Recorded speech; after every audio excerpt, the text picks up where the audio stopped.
नमस्कार बच्चों, ज्ञान मंजरी यूट्यूब चैनल में आप सभी का हार्दिक स्वागत है। बच्चों, पिछले वीडियो में हमने स्वर संधि की परिभाषा और उसके नियम पढ़े थे। तो आज के इस वीडियो में हम व्यंजन संधि की परिभाषा और व्यंजन संधि के नियम पढ़ेंगे। तो चलिए पढ़ते हैं व्यंजन संधि। व्यंजन संधि समझने से पूर्व हमें व्यंजन के सभी वर्ग और उनके वर्णों को समझ लेना पड़ेगा। तो यहाँ पर आपके सामने व्यंजन संधि के सभी वर्ग हैं। देखिए, क वर्ग, फिर च वर्ग, यह है ट वर्ग, फिर त वर्ग है यहाँ तक, और फिर उसके बाद यह है प वर्ग। इसके बाद ये जो होते हैं य से लेकर ज्ञ तक, ये वर्ग में नहीं आते हैं। तो आपको यह ध्यान में रखना है कि ये जो 5 लाइन है ये वर्ग के अंतर्गत आती हैं। अब इन वर्गों के ये वर्ण हैं। पहला जो वर्ण होता है वह प्रथम वर्ण कहलाता है। उसी तरह से यह द्वितीय वर्ण है, तृतीय, चतुर्थ और पंचम वर्ण। पहले व्यंजन संधि समझने से पहले इनको पूरी तरह से ध्यानपूर्वक समझ लेना है, तब हम व्यंजन संधि के नियमों को समझ पाएंगे। तो अब हम आगे बढ़ते हैं और व्यंजन संधि के नियमों को समझते हैं। व्यंजन संधि। आखिर व्यंजन संधि हम किसे कहते हैं? पिछले वीडियो में हमने यह देखा था कि स्वर संधि यानी स्वर का स्वर से मेल हो तो वह स्वर संधि कहलाता है। लेकिन व्यंजन संधि क्या है? व्यंजन का व्यंजन से अथवा किसी स्वर से मेल होने पर जो परिवर्तन होता है उसे हम व्यंजन संधि कहते हैं। इसे उदाहरण के माध्यम से समझते हैं। देखिए, पहला उदाहरण है सम प्लस कल्प। अब हमें प्लस के पहले वाली ध्वनि और प्लस के बाद वाली ध्वनि देखनी है। यह हमने पिछले वीडियो में भी समझा था। तो प्लस के पहले म है परंतु वह है आधा। तो जब हलंत के साथ कोई वर्ण यहाँ पर होगा, व्यंजन होगा, तो वह आधा माना जाएगा। तो उसमें स्वर नहीं है, तो वह पूरी तरह से व्यंजन है। अब व्यंजन के बाद प्लस के इस तरफ क है, तो व्यंजन का व्यंजन से मेल हो रहा है, तो यह व्यंजन संधि है। उसी तरह से दूसरा उदाहरण दिक प्लस अंबर। इसमें आप देख सकते हैं कि क में भी हलंत है, अर्थात यह भी व्यंजन है, और प्लस के बाद अ आया है, अर्थात व्यंजन के बाद स्वर आया है, तो व्यंजन का स्वर से मेल हो रहा है और तब यह जाकर दिगंबर बन रहा है। तो यह भी व्यंजन संधि है, अर्थात व्यंजन के बाद स्वर आए या व्यंजन के बाद व्यंजन आए, वह व्यंजन संधि कहलाता है। व्यंजन संधि के नियमों को हम एक एक करके समझते हैं। अब हम पहला नियम देखते हैं। पहले नियम के अनुसार क, च, ट, त, प के बाद किसी भी वर्ग का तीसरा या चौथा व्यंजन या य से ह तक कोई भी व्यंजन अथवा स्वर आए तो पहला वर्ण तीसरे में बदल जाता है। अब इसे हम व्यंजन की तालिका में समझते हैं। ये देखिए व्यंजन की तालिका। अब इसमें हम इसे समझते हैं कि प्रथम वर्ण, तृतीय वर्ण और चतुर्थ वर्ण का यहाँ क्या काम है। तो ये देखिए कि ये जो प्रथम वर्ण है, ये वर्ग का प्रथम वर्ण है। ये जब मिलेंगे तीसरे चतुर्थ वर्ण और किसी भी स्वर या य से ह तक के किसी भी व्यंजन से मिलेंगे, तो यह बदल जाएंगे तीसरे वर्ण में। इसका अर्थ यह हुआ कि क ग में बदलेगा, च ज में बदलेगा, ट ड में बदलेगा, त द में बदलेगा और अंत में प ब में बदलेगा। इसे हम उदाहरण के माध्यम से समझते हैं। उदाहरण यह है, यहाँ पर आप देख सकते हैं कि पहला है दिक प्लस अंबर, यह बन जाता है दिगंबर। कैसे बनता है? तो क जो है यह जब स्वर से मिला, यहाँ हम देख रहे हैं ना कि जब यह किसी भी यहाँ के किसी भी व्यंजन या स्वर से मिलेगा तो वह अपने ही वर्ग के तीसरे वर्ण में बदलेगा। तो इसी नियम के तहत यहाँ पर ये जो क है वह ग में बदल जाएगा, और क्योंकि यह क आधा है यह आधे ग में बदलेगा, और उसके साथ यह अ है तो यह अ उसे पूरा करेगा, तब वह बन जाएगा दिगंबर। दूसरे उदाहरण में समझते हैं, दिक प्लस गज। प्लस के पहले आप देख सकते हैं यह क है आधा, और प्लस के बाद भी यह व्यंजन ही है, तो ये जो व्यंजन है ये अपने आप में पूर्ण है, ये ऐसे ही रहेगा।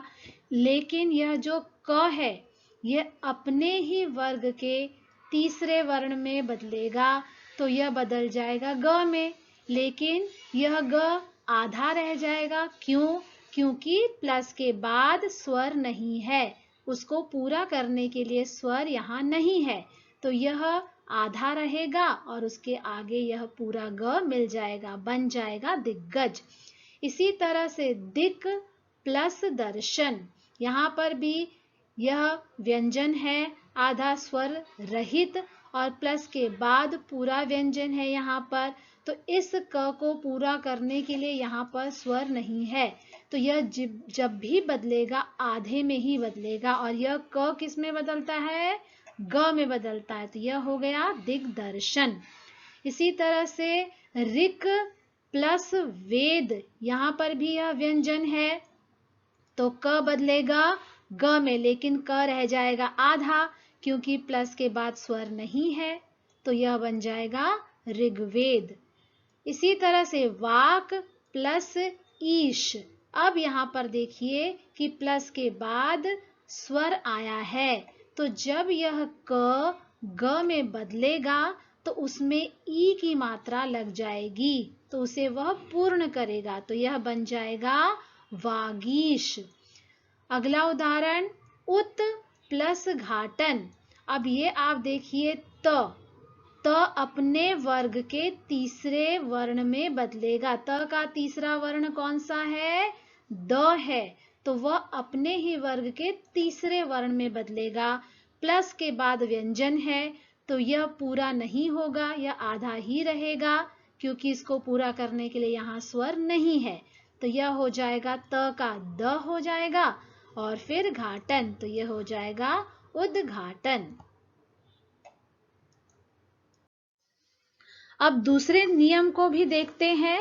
दूसरे नियम के तहत यदि वर्ग के प्रथम वर्ण क, च, ट, त और प के बाद न या म आए तो प्रथम वर्ण अपने ही वर्ग के पांचवें वर्ण में बदल जाता है। कैसे बदलता है यह देखिए, ये तो है प्रथम वर्ण, हर वर्ग का प्रथम वर्ण यहाँ दिया है क, च, ट, त और प। अब ये प्लस के पहले हो और फिर प्लस के बाद न या म आए, तो ये जो क, च, ट, त, प हैं वो किस में बदलेंगे? अपने ही वर्ग के अंतिम वर्ण में, यानी जो पांचवा वर्ग कहलाता है। ये देखिए, जो क है वो बदलेगा ङ में, जो च है वो बदलेगा य में, जो ट है वो बदलेगा ण में, जो त है वो बदलेगा न में, और जो प है वो बदलेगा म में। अब ये कैसे बदलते हैं इसका हम उदाहरण देखते हैं। देखिए, वाक प्लस मैं, अब आप देख रहे हैं कि प्लस के पहले व्यंजन है तो वो आधा ही है, उसमें स्वर नहीं मिला हुआ है, वाक प्लस मय। अब क के बाद प्लस के बाद क्या आया है? म आया है, तो ये जो क है ये बदल जाएगा अपने ही पांचवें वर्ण में, तो ये बन जाएगा वाङ्मय। दूसरा उदाहरण देखिए, सत। सत में त यहाँ पर हलंत लगा है, आधा त व्यंजन प्लस के बाद म आ गया, तो ये जो त है ये बदल जाएगा अपने ही पांचवें वर्ण में। तो देखिए पांचवें वर्ण में बदला है तो हो गया है सन्मार्ग। त न में बदलेगा लेकिन न रह जाएगा आधा। क्यों रह जाएगा आधा? हमने देखा था कि त के बाद यहाँ पर कोई स्वर नहीं है उसे पूर्ण करने के लिए, इसलिए वह आधा ही रहेगा। तीसरे उदाहरण में उत प्लस नति। अब त के बाद न आया है तो त अपने ही वर्ग के पांचवें वर्ण में बदलेगा, न में बदलेगा, लेकिन वह रहेगा आधा ही, तो यहाँ पर आधा न लग जाएगा तो बन जाएगा उन्नति। फिर तत् प्लस मय। त का पांचवा वर्ण क्या है? न है। अब यहाँ पर म आया है इसलिए त न में बदल जाएगा और वह आधा ही रहेगा, क्योंकि त को पूरा करने के लिए स्वर नहीं है, तो वह बन जाएगा तन्मय। तीसरा जो नियम है वह है त संबंधी नियम। इसमें भी दो प्रकार के नियम है। पहला नियम अभी हम देखते हैं। त संबंधी नियम में आप देख सकते हैं कि यहाँ पर जो तालिका दी गई है उसके अनुसार हम समझेंगे कि यह जो त है ये यदि प्लस के पहले हो और प्लस के बाद ये सारे वर्ण हो तो फिर बदलाव कैसे होगा वो हम देखते हैं कि त के बाद यदि च और छ आए तो त बदलेगा च में, क्योंकि त आधा है इसलिए वह च भी आधे में ही बदल जाएगा। च आए या छ आए दोनों में से कोई भी वर्ण आए लेकिन त च में बदल जाएगा।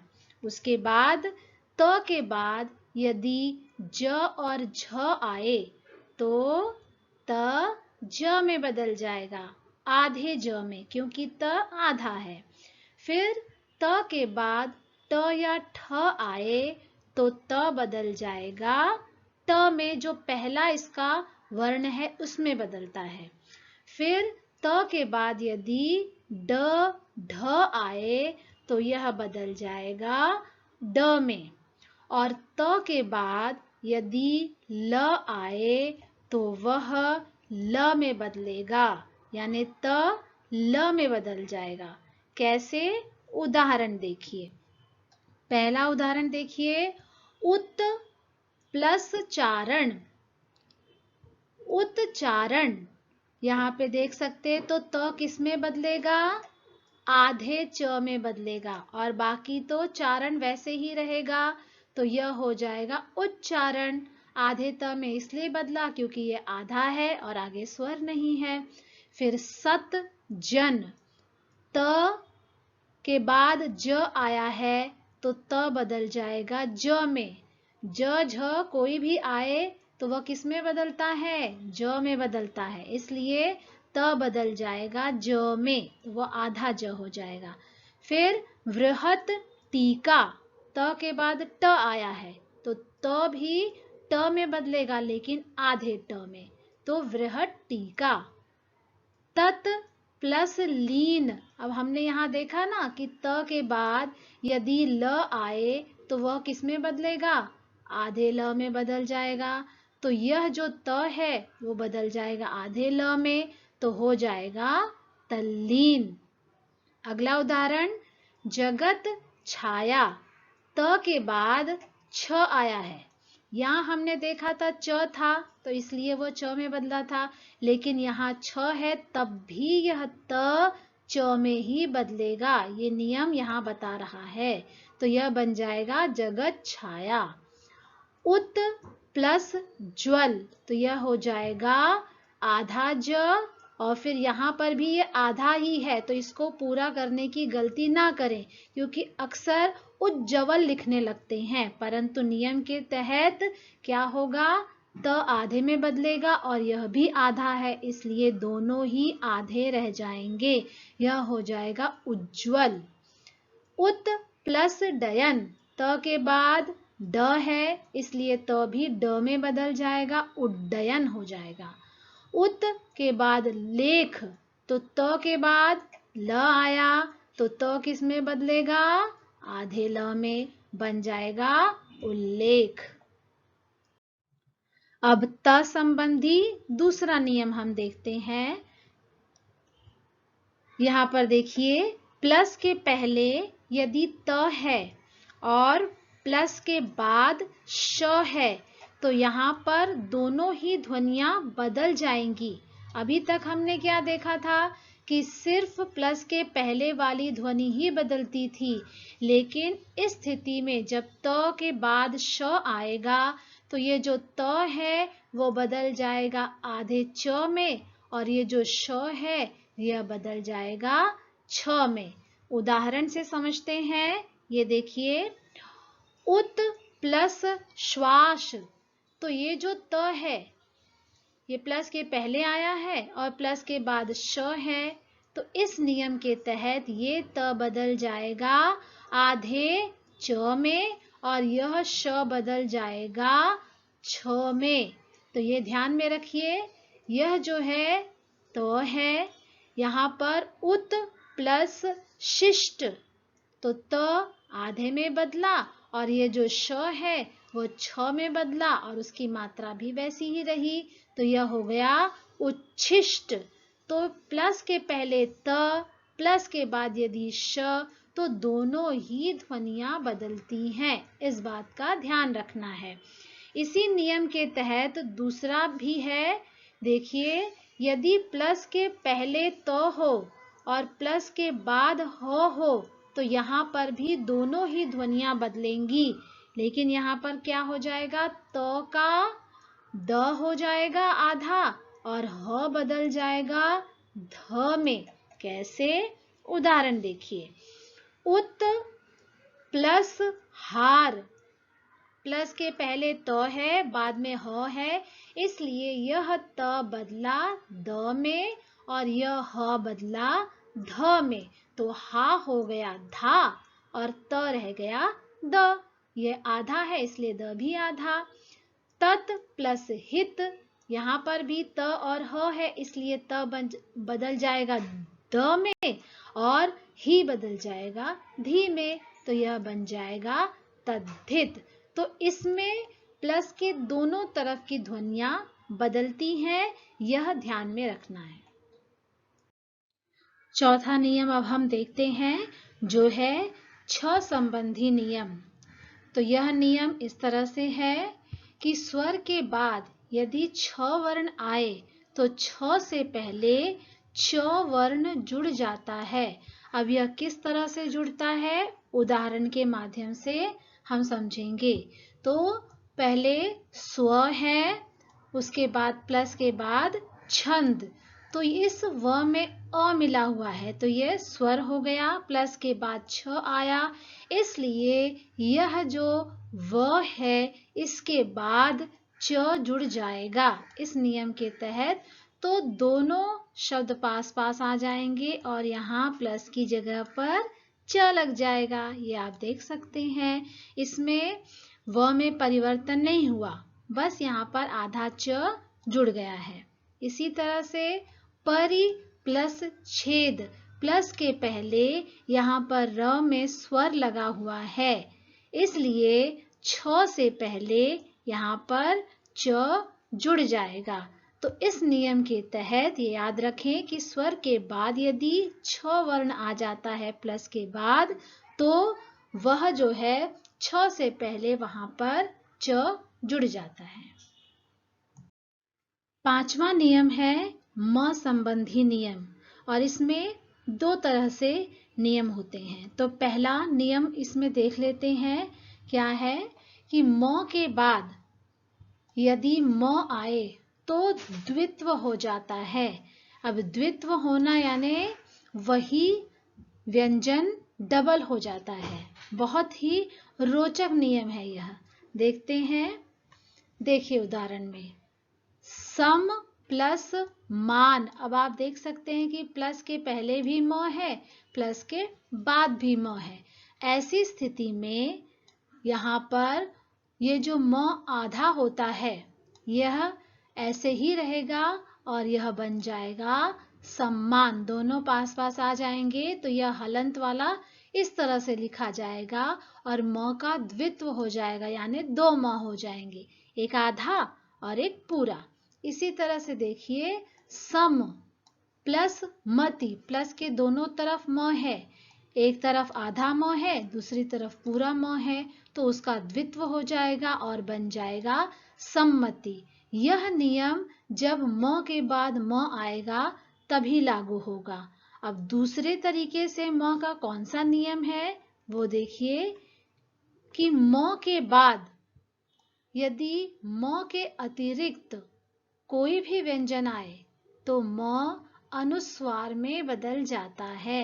अनुस्वार मतलब आपके शिरोरेखा के ऊपर बिंदु लग जाती है। अभी इसके पहले हमने यहाँ देखा था ना कि जब म के बाद म आता है तो द्वित्व हो जाता है, लेकिन म के बाद जब म नहीं आए, दूसरा कोई भी व्यंजन आए तो वह अनुस्वार में बदलेगा। उदाहरण देखिए यहाँ पर सम प्लस कल्प। यहाँ पर प्लस के पहले जितनी भी यहाँ ध्वनियां हैं वो सब म ही है, लेकिन म के बाद की ध्वनियों को यहाँ पर ध्यान से देखना है कि म के बाद क है तो ये जो म है ये ऊपर की तरफ बिंदु में बदल जाएगा, अनुस्वार हो जाएगा, इस म का अनुस्वार हो जाएगा, बन जाएगा संकल्प। इसी तरह से सम देह, अब यहाँ द है इसलिए म अनुस्वार में बदल जाएगा, हो जाएगा संदेह। सम प्लस पूर्ण, यहाँ पर प है इसलिए ये वाला जो म है यह बदल जाएगा अनुस्वार में और हो जाएगा संपूर्ण। अगला देखिए सम प्लस सार, म के बाद स है इसलिए स पर ऊपर अनुस्वार लग जाएगा, हो जाएगा संसार। सम प्लस हार, यह म बदल जाएगा अनुस्वार में और हो जाएगा संहार। सम प्लस वाद, यह म बदल जाएगा अनुस्वार में। तो यह बड़ा ही आसान है कि म के बाद यदि दूसरा कोई व्यंजन आ जाए प्लस के बाद तो सीधे म अनुस्वार में बदल जाता है। अगले नियम के अनुसार न का म में परिवर्तन होता है। कैसे? देखिए री, र और श के बाद यदि न आए तो न का ण में परिवर्तन हो जाता है, अर्थात प्लस के पहले इनमें से कोई भी व्यंजन या स्वर हो और प्लस के बाद न हो तो यह जो न है वह बदल जाएगा ण में। उदाहरण के माध्यम से समझते हैं। देखिए पहला उदाहरण परि प्लस नाम, तो प्लस के पहले री है और प्लस के बाद ना है, इसलिए यह जो न है वह बदल जाएगा ण में, तो हो जाएगा परिणाम। अगला देखिए भर प्लस न, अब र है, र के बाद न है इसलिए यह जो न है यह बदलेगा ण में और हो जाएगा भरण। अगला त्रिश प्लस ना, प्लस के पहले यहाँ पर आधा श है, हलंत लगा है और उसके बाद न है तो यह न बदल जाएगा ण में, तो ये हो जाएगा तृष्णा।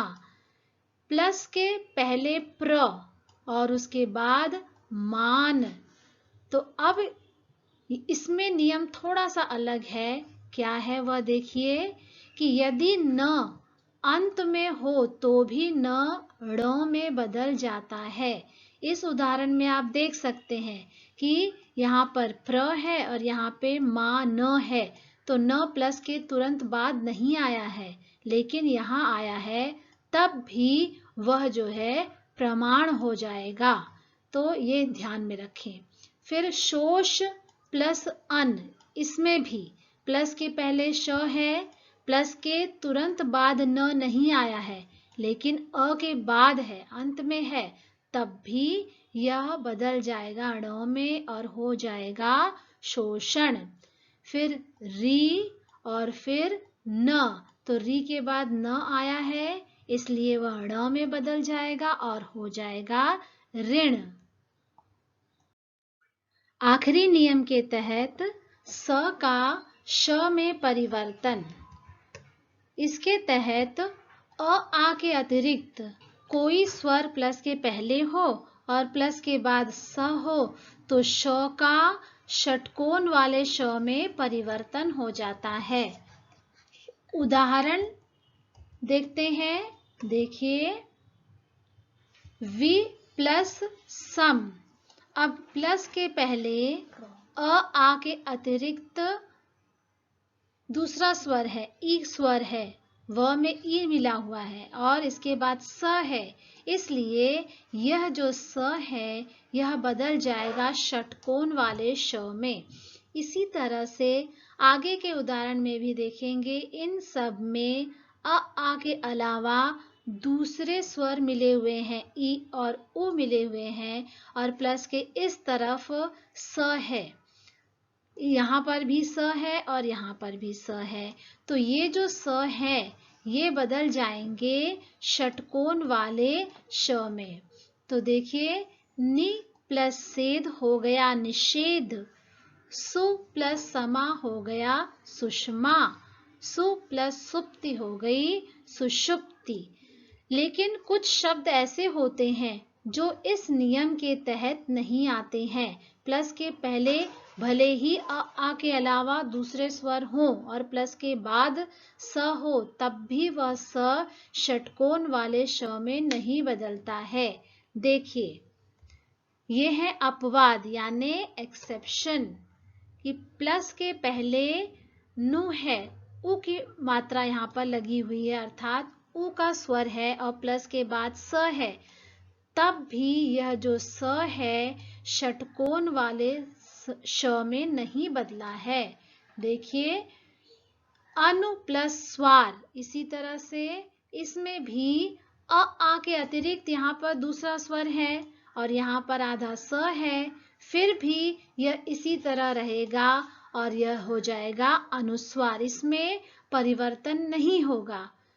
वि प्लस स्मरण, इसमें भी अ आ के अतिरिक्त दूसरा स्वर है और प्लस के इस तरफ स है, परंतु फिर भी इसमें परिवर्तन नहीं होगा, यह हो जाएगा विस्मरण, क्योंकि ये जो है ये अपवाद में आते हैं, एक्सेप्शन में आते हैं, जो नियम फॉलो नहीं करते हैं। तो मुझे आशा है कि इस वीडियो के माध्यम से व्यंजन संधि के सभी नियम आपको आसानी से समझ में आ गए होंगे। तो अब इसका अभ्यास कीजिए। मिलेंगे हम अगले वीडियो में विसर्ग संधि के साथ। तब तक के लिए धन्यवाद।